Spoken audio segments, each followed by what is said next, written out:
Alors, je vais vous montrer comment connecter vos données Google Ads sur le rapport multicanal. Donc, il faut avoir l'add-on Google Sheets pour Google Ads de connecter, enfin d'installer.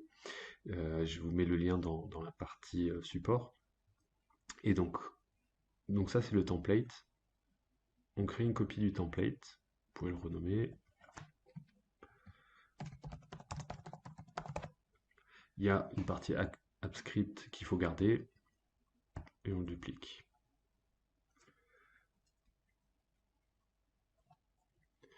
Ok, donc là j'ai la duplication de mon template qui a été faite. Et donc ça c'est le rapport qui va être modifié dans lequel je vais mettre mes données. Donc, ici Google Ads, mais après ça pourrait être Facebook, etc. Bien faire attention dans quel compte Google on est. Moi ici j'ai fait une session pour utiliser le add-on qui des fois n'aime pas trop avoir plusieurs comptes Google connectés en même temps. Donc maintenant je vais dans les extensions, Google Ads, je crée un nouveau rapport. Donc ça va permettre d'avoir les données qui s'importent automatiquement à chaque fois, tous les jours. Donc là, il faut être un peu patient. Hop, voilà, ça met un peu de temps pour afficher les comptes disponibles. Je vais prendre celui-là.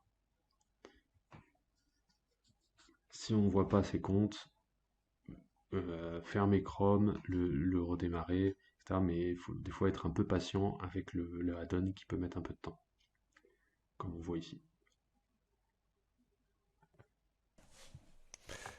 Donc dans ce premier rapport, on va en faire deux. Ce premier rapport, on va prendre toutes les données historiques. Donc all time. Le type de rapport, on va être en campaigns toujours. On va le nommer month, parce que là, on va aller chercher toutes les données mensuelles historiques. Ici, on va choisir donc, nos KPI. Ici, ça, on ne peut pas le désélectionner, on le laisse. Et là, on va bien choisir les mois dans month. Ensuite, donc, ici dans performance, on a les indicateurs. Donc là, par exemple, je vais prendre ceci. Bien prendre le cost. Donc ça, c'est nos dépenses. Donc le coût dépensé. Et aussi, très important, results et results value, qui sont toutes les conversions et les valeurs de conversion de notre compte publicitaire. Donc là, pour l'exemple, j'ai pris ceci. Et dernière chose, on va programmer le rapport pour qu'il se refresh, se mette à jour tous les jours, donc en daily. Donc month et refresh daily et bien choisir les costs et les results et results value. Je crée le rapport. Donc le premier rapport apparaît ici, on voit qu'il y a un onglet qui est apparu aussi. Maintenant je vais faire le deuxième et dernier. Hop. Donc, dans ce rapport, on va aller chercher les données journalières sur les 30 derniers jours. Donc ici je sélectionne les 30 derniers jours. Le type de rapport, toujours campaigns. On va le nommer day. Donc bien important de le nommer comme ça et pas autre chose. Et là, on va aller chercher en day et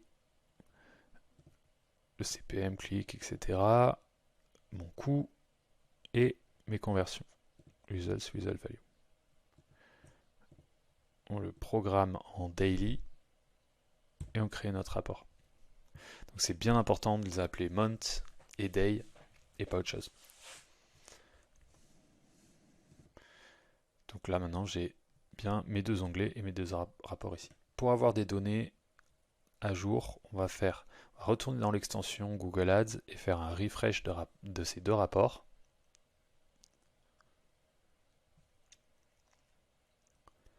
Hop, et on rafraîchit les rapports.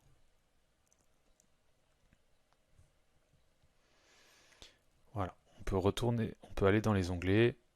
Alors il faut patienter un petit peu. Et voilà, j'ai ma donnée qui est apparue. Et ici aussi. Ces deux onglets, on va plus vraiment s'en servir, donc on peut les cacher pour que ce soit plus propre. Et celui-ci, on peut pas le cacher, mais on peut le décaler un peu à droite pour qu'il ne nous embête pas. Voilà. Maintenant, donc ici dans cet onglet, c'est l'onglet qui va interpréter nos données. Pour l'instant, il n'y a rien. Il faut appuyer sur ce bouton refresh. Hop.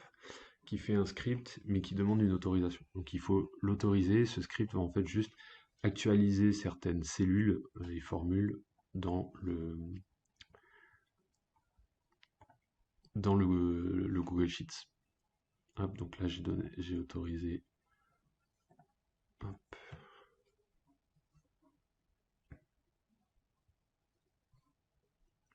Donc là, il est en train, comme on le voit ici, de charger et de calculer certaines choses. Donc, et ça, il y a besoin de le faire que parce qu'on a créé ces deux nouveaux rapports. Alors, ensuite, les prochaines fois quand vous vous connectez sur votre rapport, il n'y a pas besoin d'utiliser ce bouton. C'est vraiment euh, que quand vous créez un rapport, ou alors peut-être que si vous actualisez certaines données, certains KPI, il y en aurait besoin. Mais sinon, il n'y a pas besoin de le faire. Et il faut juste le laisser un peu charger. Donc le script a fini de s'exécuter. On peut voir qu'il y a des données qui sont arrivées, ici par exemple les données de coût. Là, on peut sélectionner le mois. Alors là, la première fois que vous avez vos données, le format est un peu bizarre comme ça, avec les mois de cette manière-là. Dans le refresh de demain, pour Google Ads, ce sera les mois et l'année d'une manière plus lisible. Il faudra juste les sélectionner. Donc maintenant, ce qu'on va pouvoir faire ici, donc là, le rapport est calibré pour avoir les purchases ici. On peut sélectionner autre chose, parce que moi, c'est un compte qui est plutôt de lead gen que j'ai connecté. Et on peut voir, par exemple, ici, les submit lead form. Et ici, par exemple, qu'est-ce qu'on a d'autre? Contact. Donc là, j'en ai pas. Qu'est-ce que j'ai? Request quote. Voilà, donc là, il y en a. Et ici, pareil. Donc là, il faut adapter en fonction des conversions du compte Google Ads et de ce qu'on veut montrer. Ici, de la même manière. Tac. Et après, plus bas, ici, on peut, donc, performance par campagne, on peut aller sélectionner les campagnes que l'on souhaite. Ici aussi, voilà, il n'y en a qu'une, mais... Et donc, on peut sélectionner tout ça. Je vais vous montrer par exemple. Tac. Voilà. Et donc là, c'est les performances sur les 30 derniers jours. Donc voilà comment ça fonctionne. Et je vous ferai une autre vidéo pour la partie multicanal. Mais voilà comment connecter ces données Google Ads. Et comme je dis, maintenant que c'est fait, c'est actualisé toutes les 24 heures. Les données sont disponibles ici tout le temps et il n'y a plus besoin de faire de refresh. Il y a juste à ouvrir le rapport et regarder les données.